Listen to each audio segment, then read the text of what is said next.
Estem fent un mural ceràmic, la idea és portar la natura, portar-la dintre del poble.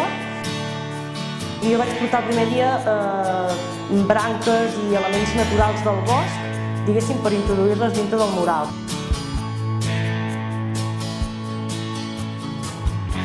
Aquest projecte crec que és bastant llaminer pel fet que és una participació especialment de dones. En un principi volíem que fossin dones immigrants, però al final vam decidir que creiem que era bastant més ric si participaven totes les dones que volguessin d'aquí de Sant Hilari. El resultat final serà com una mena de finestra que estarà en una paret del poble, que dintre del poble hi hagi una finestra que doni al bosc.